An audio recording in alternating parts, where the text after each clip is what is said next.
Assalamualaikum warahmatullahi wabarakatuh.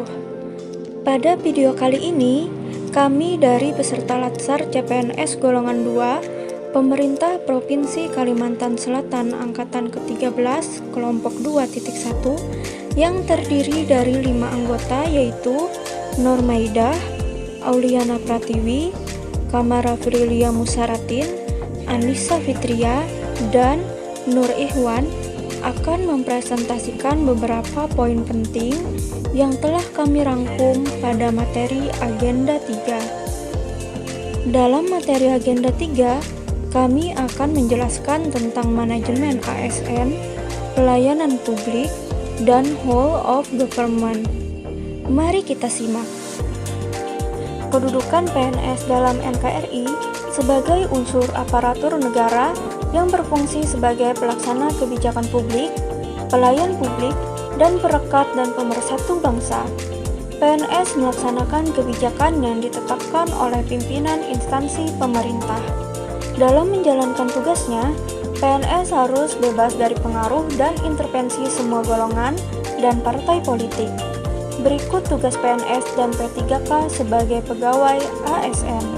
Yang pertama, melaksanakan kebijakan publik yang dibuat oleh pejabat pembina kepegawaian sesuai dengan ketentuan peraturan perundang-undangan. Yang kedua, memberikan pelayanan publik yang profesional dan berkualitas. Dan yang ketiga, mempererat persatuan dan kesatuan negara Kesatuan Republik Indonesia. Peran PNS dalam NKRI merujuk pada pasal 12 Undang-Undang Nomor 5 Tahun 2014, pegawai ASN, yaitu PNS dan P3K, berperan sebagai perencana, pelaksana, dan pengawas penyelenggaraan tugas umum pemerintahan dan pembangunan nasional melalui pelaksanaan kebijakan dan pelayanan publik yang profesional, bebas dari intervensi politik, serta bersih dari praktik korupsi, kolusi, dan nepotisme. Pelayanan publik. Definisi pelayanan publik berdasarkan Undang-Undang Nomor 25 Tahun 2009 tentang pelayanan publik menyatakan bahwa pelayanan publik adalah kegiatan atau rangkaian kegiatan dalam rangka pemenuhan kebutuhan pelayanan sesuai dengan peraturan perundang-undangan bagi setiap warga negara dan penduduk atas barang, jasa, dan atau pelayanan administratif yang disediakan oleh penyelenggara pelayanan publik. Unsur-unsur pelayanan publik.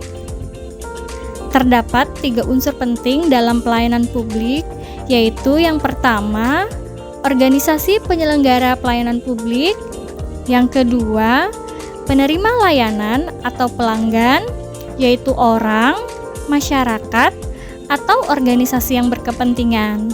Dan yang ketiga atau yang terakhir, kepuasan yang diberikan dan atau diterima oleh penerima layanan atau pelanggan. 3. Prinsip-prinsip pelayanan publik. Berbagai literatur administrasi publik menyebut bahwa prinsip pelayanan publik yang baik untuk mewujudkan pelayanan yang prima adalah sebagai berikut. 1. Partisipatif. 2. Transparan. 3. Responsif. 4. Tidak diskriminatif. 5. Mudah dan murah. 6. Efektif dan efisien. 7. Aksesibel. 8. Akuntabel. 9. Berkeadilan. 4. Sikap-sikap pelayanan publik. Budaya pelayanan dibentuk oleh sikap karyawannya, serta manajemen organisasi pemberi pelayanan. Sikap pelayanan dapat digambarkan melalui 7P, diantaranya adalah sebagai berikut. Yang pertama, passionate, sangat bergairah, bersemangat atau antusias. Yang kedua, progressive, memakai cara yang terbaik atau yang termaju. Yang ketiga, proaktif, antisipatif, proaktif, dan tidak menunggu.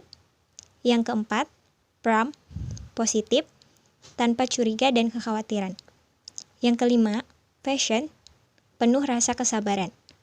6. proportional, tidak mengada-ngada. Yang ketujuh, functional, tepat waktu. 5.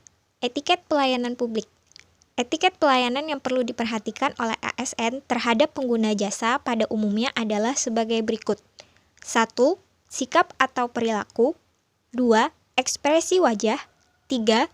Penampilan. 4. Cara berpakaian. 5. Cara berbicara. 6. Cara mendengarkan. Dan 7. Cara bertanya. Selanjutnya, kita akan membahas tentang whole of government.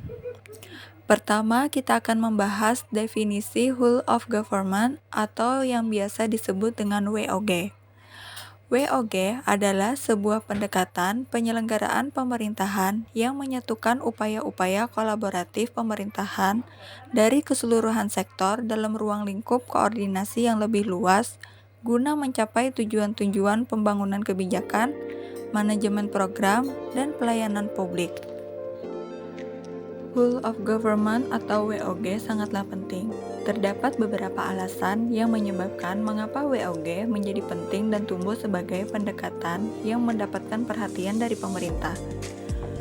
Pertama adalah adanya faktor-faktor eksternal seperti dorongan publik dalam mewujudkan integrasi kebijakan, program pembangunan, dan pelayanan agar tercipta penyelenggaraan pemerintahan yang lebih baik. Yang kedua, terkait faktor-faktor internal dengan adanya fenomena ketimpangan kapasitas sektoral sebagai akibat dari adanya nuansa kompetisi antar sektor dalam pembangunan. Dan yang ketiga, khususnya dalam konteks Indonesia, keberagaman latar belakang nilai, budaya, adat istiadat, serta bentuk latar belakang lainnya mendorong adanya potensi disintegrasi bangsa. Yang ketiga, tentang cara melaksanakan WOG. Adapun beberapa cara pelaksanaan WOG adalah sebagai berikut. Yang pertama, respon pemerintah terintegrasi. Yang kedua, menghilangkan sekat sektoral. Yang ketiga, kerjasama antar instansi pemerintah. Yang keempat, kolaborasi. Yang kelima, koordinasi. Dan yang keenam, sinergitas. Selanjutnya tentang praktek WOG dalam pelayanan publik.